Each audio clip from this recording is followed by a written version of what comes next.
혹시 지금 사람 때문에 마음이 지쳐있지는 않으신가요? 나는 정말로 마음을 다해서 내 속까지 다 꺼내어 보여주며 다가갔는데 돌아오는 건 차가운 무관심이나 계산적인 태도뿐일 때가 있습니다. 관계를 잘 풀어보려고 애쓰면 애쓸수록 마치 엉킨 실타래처럼 점점 더 꼬여만 가고 결국에는 남보다 못한 사이가 되어 멀어지는 경험 아마 한 번쯤은 겪어보셨을 겁니다. 우리는 그럴 때마다 이렇게 생각하곤 합니다. 내가 사람 보는 눈이 없어서 그래. 혹은 저 사람과 나는 인연이 너무 얕아서 그런가 봐 하고 자책하거나 운명을 탓하곤 하죠. 하지만 여러분, 우리가 겪는 이 모든 사람 사이의 괴로움과 번민들이 사실은 아주 오래된 지혜 속에 이미 그 답이 숨겨져 있다는 것을 아십니까? 오늘 우리는 수천 년의 세월 동안 불교라는 거대한 지혜의 숲속에 비밀스럽게 전해져 내려온 인간관계를 위한 6가지의 보물 같은 원칙에 대해 이야기해 보려 합니다. 이 6가지 원칙은 옛날 수행자들이 마음을 닦을 때 가장 소중하게 여겼던 삶의 지침이었습니다. 하지만 세월이 흐르고 세상이 시끄러워지면서 이 소박하고도 강력한 진실이 잊혀가고 있습니다. 오늘 저는 여러분과 함께 그 묵은 먼지를 털어내고 누구를 만나든 어떤 상황에 부닥치든 내 마음이 다치지 않고 평온할 수 있는 그 단단한 지혜의 길을 걸어보려 합니다. 법화경이라는 아주 오래되고 귀한 경전 속에는 우리가 놓치기 쉬운 숨겨진 이야기들이 참 많습니다. 그 중에서도 상불경보살품이라는 곳에는 이런 구절이 나옵니다. 나는 그대들을 깊이 존경합니다. 결코 가볍게 여기거나 업신여기지 않습니다. 왜냐하면 그대들은 모두 언젠가 부처님이 되실 귀한 분들이기 때문입니다. 이 말은 단순히 착하게 사세요, 남을 존중하세요 하는 도덕교과서 같은 이야기가 아닙니다. 이것은 사람과 사람이 만나는 그 본질적인 관계의 뿌리를 건드리는 말입니다. 우리 모두의 마음속에는 빛나는 씨앗, 즉 불성이 있는데 우리가 서로를 나와 너로 가르고 내 생각의 틀 안에 상대를 가두려 하기 때문에 부딪히고 피가 나는 것입니다. 오늘 전해드릴 6가지 하지 않아도 될 것, 즉 육불피의 지혜는 뜬구름 잡는 철학이 아닙니다. 밥 먹고 일하고 잠자는 우리네 치열한 일상에서 구체적으로 어떤 마음을 내려놓아야 하고 어떤 행동을 피해야 하는지를 콕 집어 알려주는 아주 실용적인 처방전과도 같습니다. 불교의 눈으로 보면 인간관계는 단순히 우연히 스쳐 지나가는 만남이 아닙니다. 그것은 서로의 마음을 비추는 가장 정직한 거울이자 나를 닦는 도량입니다. 우리는 사람을 통해 나 자신의 오만함을 보고 사람을 통해 내 안의 분노를 만나고 사람을 통해 나의 집착을 확인합니다. 이 6가지 지혜는 그 관계의 거울 앞에서 우리가 겪는 괴로움을 어떻게 걷어낼 수 있는지 그 길을 안내해 줄 것입니다. 이 깊은 지혜를 우리의 가슴으로 온전히 느끼기 위해 먼 옛날 어느 절에서 있었던 한 스님의 이야기를 들려드릴까 합니다. 옛날 이야기지만 그 속에는 지금 우리의 모습이 고스란히 담겨 있습니다. 옛날 어느 깊은 산속, 구름도 쉬어간다는 높은 곳에 있는 절에 한결이라는 젊은 스님이 있었습니다. 한결 스님은 아주 어릴 때 절에 들어와 자랐는데 머리가 어찌나 비상한지 그 어려운 경전들을 한 번만 읽으면 줄줄 외우고 그 뜻을 풀이하는 데는 따를 자가 없었습니다. 큰 스님들조차 저 아이는 천재다라며 혀를 내두를 정도였죠. 하지만 빛이 강하면 그림자도 짙다고 했던가요? 한결 스님에게는 아주 치명적인 문제가 하나 있었습니다. 바로 사람 대하는 법을 모른다는 것이었습니다. 한결 스님은 자신이 아는 지식의 성에 갇혀 살았습니다. 동료 스님들이 조금이라도 경전의 해석을 틀리거나 더듬거리면 그 자리에서 공부가 그리 얕아서야 어찌 깨달음을 얻겠는가 라며 면박을 주기 일쑤였습니다. 저를 찾아와 삶의 고달픔을 토로하는 신도들에게는 위로는커녕 그건 당신의 집착 때문이니 마음이나 비우시오 라며 차갑게 쏘아붙이거나 아예 귀찮다며 피해버리곤 했습니다. 그러다 보니 절 안에 그 누구도 한결 스님과 가까이 하려 들지 않았습니다. 신도들은 그를 보며 뒤에서 수근거렸습니다. 머리만 좋으면 뭐해. 가슴이 얼음장 같은데. 지혜는 있는데 덕이 없어. 세월이 흐를수록 한결 스님은 점점 더 외로워졌고 괴로워졌습니다. 그는 밤마다 법당에 앉아 부처님께 물었습니다. 저는 오직 진리만을 쫓고 한순간도 게을리하지 않았는데 왜 사람들과는 자꾸 부딪히는 겁니까? 왜 제 진심은 통하지 않고 저들은 저를 피하기만 합니까? 고민 끝에 그는 절의 가장 큰 어른인 주지 스님을 찾아갔습니다. 주지 스님은 한결 스님의 고민을 듣고는 빙그레 웃으며 이렇게 말씀하셨습니다. 한결아, 내 마음속의 법은 너 자신을 비추고 다듬는 거울이어야 하지. 남을 찌르고 재단하는 칼이 되어서는 안 된다. 네 공부가 머리에서 가심으로 내려오지 못했구나. 저 산 너머 대나무숲 깊은 곳에 무심이라는 노스님이 홀로 지내고 계시니 그분을 찾아가 답을 구해보거라. 한결 스님은 미심쩍었습니다. 내가 모르는 경전이 없는데 산속에 숨어 사는 노인이 뭘 알겠어 하는 마음이 들었지만 답답한 마음에 짐을 싸서 길을 떠났습니다. 험한 산길을 넘어 대나무숲 깊은 곳에 도착하니 다 쓰러져가는 초라한 흙집이 하나 보였습니다. 그 앞마당에서 낡고 기운 옷을 입은 한 노인이 허리를 구부리고 빗질을 하고 있었습니다. 얼굴은 햇볕에 검게 그을려 영락없는 시골 농부의 모습이었습니다. 한결 스님은 속으로 콧방귀를 뀌었습니다. 주지 스님이 잘못하셨구나. 이런 촌부가 무슨 큰 깨달음이 있겠어. 시간 낭비만 했네. 그는 흙집 밖에서 안으로 들어가지도 않고 인사도 없이 퉁명스럽게 소리쳤습니다.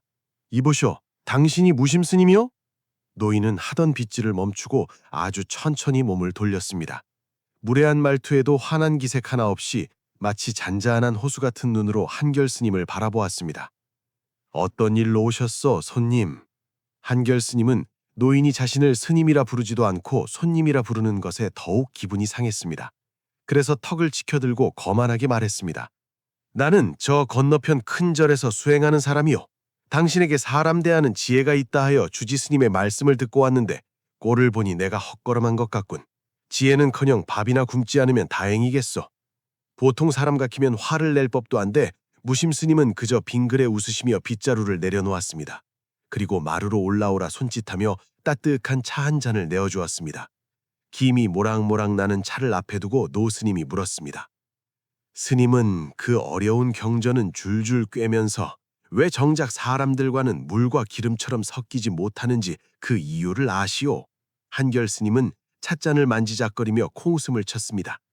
그야 그들이 수준이 낮아 내 깊은 뜻을 이해하지 못하는 탓이지요. 얕은 물에 사는 물고기가 어찌 깊은 바다의 뜻을 알겠습니까? 그러자 노스님은 고개를 가로저으며 찻잔을 가리켰습니다. 이 차를 보시오.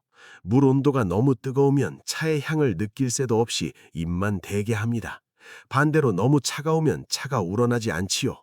스님이 가진 지식도 남을 살리고 따뜻하게 하는 단비가 되어야 하는데 지금 스님은 그걸 남을 찌르고 베는 날카로운 칼로 쓰고 있어. 스님 눈에 시시해 보이는 저 촌부들과 신도들의 삶이 어쩌면 책상에 앉아 글만 읽는 스님보다 더 치열하고 순수한 수행일지도 모릅니다. 한결 스님은 반박하려 입을 열었지만 노 스님의 다음 말에 말문이 턱 막히고 말았습니다. 법화경에 이르길 모든 중생이 부처라 했습니다. 모든 사람에게는 각자의 길이 있고 각자의 속도가 있고 저마다의 귀한 씨앗이 있습니다. 당신의 좁은 잣대로 남을 깎아내리고 무시하는 건 결국 당신 스스로를 오만함이라는 감옥에 가두는 일일 뿐이요. 이것이 스님이 배워야 할 첫 번째 지혜, 결코 남을 가볍게 여기지 말라, 무시하지 말라는 것입니다. 남을 무시하는 건 그 사람 안에 있는 빛을 보지 못하는 당신의 눈이 어둡다는 가장 확실한 증거입니다. 한결 스님은 그제야 자신이 얼마나 부끄러운 짓을 하고 있었는지 깨달았습니다. 얼굴이 화끈거려 견딜 수가 없었습니다. 그는 자신이 진리를 쫓는다고 했지만 사실은 나는 너희와 다르다는 우월감에 빠져 있었던 것입니다. 그날부터 한결 스님은 무심 스님의 흙집에 머물며 진짜 공부를 다시 시작하기로 했습니다. 책상이 아닌 삶 속에서의 공부였습니다. 어느 날 아침 두 스님은 탁발을 하러 마을로 내려갔습니다. 그런데 마을 어귀에서 큰 소란이 일어났습니다. 두 집안이 땅의 경계 문제로 서로 한 치의 땅도 양보할 수 없다며 멱살을 잡고 고래고래 소리를 지르고 있었습니다. 구경꾼들이 모여들고 분위기가 험악했습니다. 그 모습을 본 한결 스님은 정의감이 불타올랐습니다. 당장이라도 나서서 고작 이깟 땅덩어리에 집착하는 것은 얼마나 어리석은 일인가, 만물은 공한 것인데 라며 설교를 하고 시시비비를 가려주고 싶었습니다. 그가 막 나서려는데 무심 스님이 그의 옷자락을 조용히 하지만 단단하게 잡았습니다. 스님, 멈추시오. 가만히 지켜보십시오. 아니 스님, 저렇게 어리석게 싸우는들 깨우쳐줘야지요. 기다리시오. 한참을 씩씩대며 싸우던 두 집안 중 한쪽의 늙은 가장이 긴 한숨을 내쉬었습니다. 그러더니 털썩 주저앉으며 말했습니다. 에이고, 그만둡시다. 우리가 천년만년 살 것도 아니고 이웃끼리 얼굴 붉혀서 뭐 하겠소. 내가 담장을 조금 뒤로 물리리다. 가져가시오. 그러자 기세등등하던 상대방도 갑자기 머쓱해지더니 얼굴이 빨개졌습니다. 아니, 뭐 형님께서 그렇게 나오시니 저도 할 말이 없습니다. 저도 너무 욕심을 부렸습니다. 그냥 원래대로 합시다. 그렇게 싸움은 싱겁게 하지만 따뜻하게 끝이 났습니다. 마을을 빠져나오며 한결 스님이 물었습니다. 제가 나서서 부처님의 도리를 설명했으면 더 빨리, 더 명확하게 해결되었을 텐데요. 무심 스님은 한결 스님을 보며 차분하게 말씀하셨습니다. 스님, 화가 머리끝까지 난 사람들에게 당신의 그 옳은 말은 기름에 불을 붓는 격이요. 당신은 그들을 가르치려 했겠지만 그들은 당신이 자기를 무시한다고 느꼈을 거요. 당신이 논리로 그들을 이겨 먹으려 드는 그 마음이 오히려 독이 됩니다. 진정한 지혜는 말로 이기는 게 아니라 침묵과 행동으로 보여주는 것입니다.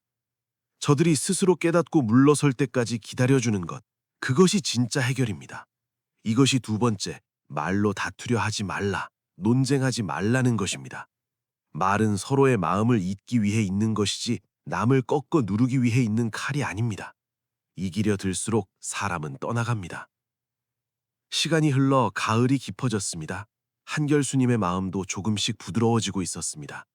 그러던 어느 날 마을의 한 신도분이 큰 병에 걸려 위독하다는 소식이 들려왔습니다. 한결스님은 너무나 안타까운 마음에 밤낮으로 그 신도의 곁을 지키며 간절히 기도를 올렸습니다. 자신의 모든 수행력을 다 바쳐서라도 그를 살리고 싶었습니다. 밥도 굶고 잠도 줄여가며 매달렸습니다. 하지만 하늘도 무심하시지 신도의 병세는 점점 더 깊어만 갔습니다. 한결 스님은 절망에 빠졌습니다. 눈물이 그렁그렁해서 무심 스님에게 하소연했습니다. 스님, 저는 정말 최선을 다했습니다. 제 정성이 부족한 겁니까? 왜 부처님은 제 기도를 들어주지 않으십니까? 제가 더 기도를 세게 해야 합니까? 무심 스님은 한결 스님의 떨리는 어깨를 다독이며 말씀하셨습니다. 스님, 나고 죽는 것은 하늘의 뜻이고 그 사람의 인연입니다. 살리고자 하는 스님의 그 자비로운 마음은 참으로 귀하지만 반드시 내가 살려내야 한다. 내 뜻대로 되어야 한다는 그 고집은 스님을 괴롭히는 집착일 뿐입니다. 자비란 결과를 내 뜻대로 쥐어짜는 것이 아니라 어떤 결과가 오든 그저 곁을 지키며 내가 할 수 있는 만큼 온기를 나누는 것입니다. 이것이 세 번째, 억지로 구하려 하지 말라, 강요하지 말라는 것입니다. 흐르는 물을 거슬러 올라가려 하지 말고 그 흐름 속에서 최선을 다하십시오. 그래야 스님도 살고 가는 이도 편안합니다. 결국 그 신도는 며칠 뒤 편안하게 눈을 감았습니다. 가족들은 기적으로 살려내지는 못했지만 끝까지 곁을 지켜준 한결 스님의 따뜻한 마음에 진심으로 고마워하며 눈물을 흘렸습니다. 한결 스님은 그제야 깨달았습니다. 결과에 대한 집착을 내려놓을 때 비로소 진짜 위로가 시작된다는 것을요. 겨울이 찾아왔습니다. 한결 스님은 장터에 나갔다가 우연히 옛 동료 스님인 민수를 만났습니다. 민수 스님은 평소 한결 스님의 재능을 시기하고 질투하던 사람이었습니다. 민수는 낡은 승복을 입고 시골 장터를 기웃거리는 한결 스님을 보고 비아냥거렸습니다. 어이쿠, 이게 누구신가? 천재라고 소문이 자자하더니 꼴이 이게 뭔가? 시골 노인네 뒤치다거리나 하면서 세월 낭비하고 있다더니 사실이었구만. 이제 경전은 다 까먹었나? 사람들이 많은 장터 한복판에서 그런 모욕을 당하자 한결 스님은 얼굴이 시뻘개졌습니다. 주먹이 부들부들 떨리고 화가 치밀어 올랐습니다. 당장이라도 말로 쏘아붙이고 싶었습니다. 하지만 옆에 있던 무심 스님은 그저 허리를 깊이 숙여 민수에게 인사를 하고는 아무 일 없다는 듯 지나갔습니다. 절로 돌아오는 길 한결 스님은 분을 참지 못하고 씩씩거렸습니다. 스님, 아까 왜 저런 모욕을 그냥 참고만 계셨습니까? 저 무례한 놈을 그냥 두면 안 되는 건 아닙니까? 혼을 내줬어야죠. 무심 스님은 차를 따르며 아직도 끓고 있는 찻주전자를 가리켰습니다. 스님, 미움과 분노는 저 끓는 물과 같소. 저 물을 컵에 붓지 않고 계속 끓이면 어떻게 됩니까? 결국 주전자만 타버리고 맙니다. 미움은 불과 같아서 남을 태우기 전에 미워하는 나 자신을 먼저 태워버립니다. 저 사람이 너를 욕하고 비웃는 건 그의 입과 마음이 짓는 업보입니다. 그가 지은 죄는 그가 받게 될 것이요. 하지만 거기에 화를 내지 않고 마음을 평온하게 유지하는 건 스님의 수행입니다. 미워하는 마음을 품는 건 스스로 뜨거운 숯불을 손에 쥐고 있는 것과 같습니다. 남에게 던지려고 쥐고 있지만 결국 화상을 입는 건 스님의 손입니다. 이것이 네 번째, 마음에 담아두지 말라, 미워하지 말라, 원망하지 말라는 것입니다. 용서는 남을 위해서 하는 게 아닙니다. 바로 스님 자신을 자유롭게 하기 위해서 하는 것입니다. 그 후로도 한결 스님은 수행을 계속했습니다. 그의 마음이 깊어지고 태도가 겸손해졌다는 소문이 바람을 타고 퍼져나갔습니다. 이제는 사람들이 그를 피하는 게 아니라 그에게 지혜를 구하러 몰려들기 시작했습니다. 큰 절들에서도 스카우트 제의가 들어왔습니다. 우리 절에 와서 주지를 맡아주십시오. 사람들의 칭찬과 존경을 받자 한결 스님의 마음속에 슬그머니 예전의 그 자만심이 고개를 들기 시작했습니다. 그는 사람들 앞에서 자신이 무심 스님께 배운 것들을 자랑스레 떠벌리기 시작했습니다. 내가 산속에서 이런 고행을 했고 이런 깨달음을 얻었고 하며 은근히 자신을 뽐묻습니다. 어느 날 산에 오른 무심 스님이 벼랑 끝에 위태롭게 서 있는 늙은 소나무를 가리키며 말했습니다. 스님, 저 소나무를 보십시오. 저렇게 높은 곳에, 저렇게 험한 곳에 있지만 결코 자신을 뽐내지 않고 묵묵히 서 있지 않습니까? 비바람이 불면 부는 대로, 눈이 오면 오는 대로 그저 견딥니다. 반면 저 아래 잡풀들을 보십시오. 조금만 자라도 바람에 흔들리며 소리를 내고 요란을 떱니다. 진짜 속이 꽉 찬 사람은 자기를 드러내려고 애쓰지 않습니다. 향기 있는 꽃은 가만히 있어도 벌과 나비가 찾아오는 법입니다. 자랑을 한다는 건 아직 내 속이 비어 있어서 남들의 인정으로 채우고 싶다는 증거입니다. 이것이 다섯 번째, 자랑하지 말라, 과시하지 말라는 것입니다. 빛을 감추고 어둠 속에 있는 것처럼 겸손하십시오. 한결 스님은 자신의 들뜬 마음을 들킨 것 같아 부끄러움에 고개를 숙였습니다. 마지막 가르침은 어느 신도가 아주 귀한 산삼을 선물했을 때였습니다. 그 산삼은 한눈에 봐도 값비싼 물건이었습니다. 한결 스님은 그 선물을 받고 기쁘기보다 덜컥 의심부터 들었습니다. 이 귀한 걸 왜 나한테 주지? 혹시 이걸 주고 나중에 무리한 부탁을 하려는 건 아닐까? 아니면 내가 이걸 받고 나서 소문이라도 잘못 나면 어쩌지? 그는 밤새도록 그 선물을 앞에 두고 온갖 상상의 나래를 펼치며 불안해했습니다. 의심 때문에 기도도 되지 않고 잠도 오지 않았습니다. 다음 날 아침 퀭한 눈을 한 한결 스님을 보고 무심 스님이 혀를 찼습니다. 스님, 너의 그 의심이 너의 맑은 눈을 가리는구나. 상대방이 순수한 존경의 마음으로 준 것을 왜 네 마음의 잣대로 비비 꼬아보느냐. 그 사람의 선의를 의심하는 건 사실 네 마음속에 계산하는 마음이 있기 때문이다. 경계는 하되 의심하지는 마라. 믿음이 있어야 마음이 통하고 마음이 통해야 도가 통한다. 의심은 사람 사이에 벽을 쌓지만 믿음은 다리를 놓는다. 이것이 마지막 여섯 번째, 의심하지 말라, 추측하지 말라는 것입니다. 한결 스님은 마침내 무릎을 꿇고 눈물을 흘렸습니다. 남을 가볍게 여기지 않고, 말로 이기려 들지 않고, 억지로 결과를 쥐어짜지 않고, 미움을 마음에 품지 않고, 잘났다고 뽐내지 않으며 함부로 의심하지 않는 것. 이 6가지 비움이 바로 나를 지키고 남과 세상과 하나가 되는 열쇠였음을 뼈저리게 깨달은 것입니다. 여러분, 이 긴 이야기가 어떻게 들리셨나요? 이것은 먼 옛날 산속 스님들만의 이야기가 아닙니다. 바로 오늘 아침 출근길 지하철에서, 시끄러운 사무실에서, 그리고 오늘 저녁 가족들이 모인 식탁 앞에서 우리가 매일 겪고 있는 일들입니다. 우리가 인간관계 때문에 그토록 힘들고 괴로운 이유는 결국 이 6가지 함정에 빠져 있기 때문입니다.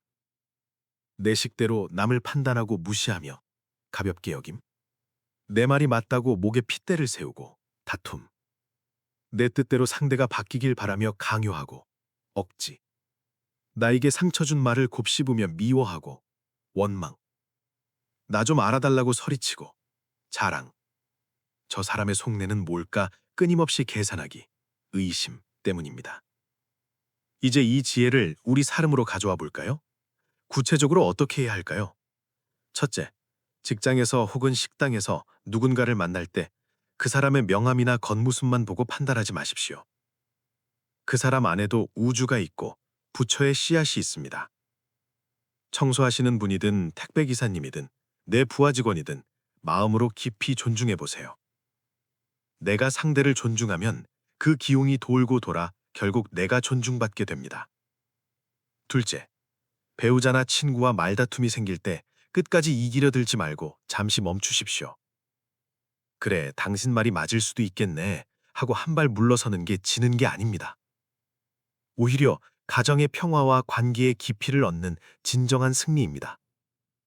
말로 이겨서 남는 건 상대방의 상처뿐입니다. 셋째, 자식이나 연인에게 너는 왜 내 맘대로 안 해? 이렇게 해야 성공해 라며 강요하지 마십시오. 그저 내가 할 수 있는 사랑과 지원을 다하고 결과는 그들의 몫으로, 하늘의 뜻으로 맡기십시오. 흐르는 대로 두는 것, 그것이 진짜 믿음이고 사랑입니다.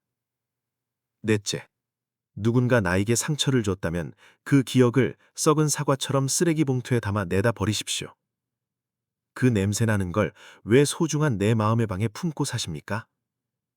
용서는 상대를 봐주는 게 아니라 내 마음의 방을 청소하는 것입니다. 다섯째, 내가 일이 잘 풀리고 잘 나갈 때일수록 고개를 숙이십시오. 나의 성취를 남들이 알아주지 않아도 괜찮습니다. 내가 알면 된 겁니다. 겸손하면 적이 생기지 않고 시기 질투의 화살을 피할 수 있습니다. 마지막으로 사람을 믿으십시오. 물론 사기꾼을 믿으라는 게 아닙니다. 하지만 기본적으로 상대를 따뜻한 눈으로 바라봐 주십시오. 저 사람이 나를 이용하려는 거 아냐? 하는 차가운 눈빛은 상대도 귀신같이 알아챕니다. 의심은 벽을 만들지만 순수한 믿음은 굳게 닫힌 마음의 문도 엽니다. 이 6가지 육불필의 지혜를 마음에 새기고 하나씩 실천해 본다면 여러분의 인간관계는 더 이상 피곤한 전쟁터가 아니라 서로를 위로하고 보듬어주는 따뜻한 쉼터가 될 것입니다. 상대방이 변하기를 기다리지 마십시오. 내가 먼저 이 고집스러운 마음의 끈, 이 6개의 매듭을 하나씩 풀어버릴 때 꽉 막혀있던 관계의 문은 스르르 열리게 되어 있습니다. 오늘 밤 여러분의 마음을 가장 무겁게 짓누르고 있는 것은 무엇인가요? 남을 무시하는 마음인가요? 아니면 누군가를 미워하는 마음인가요? 아니면 의심하는 마음인가요? 대규모 여러분의 이야기를 들려주세요. 우리가 함께 나누는 이 이야기가 누군가에게는 오늘 밤 마음의 짐을 내려놓고 편안하게 잠들 수 있는 계기가 될 것입니다. 긴 이야기 들어주셔서 감사합니다. 오늘 하루도 사람 틈에서 치이느라 정말 애쓰셨습니다. 부디 오늘 밤만큼은 사람 걱정 없이 마음 편안한 밤 되시길 바랍니다. 감사합니다.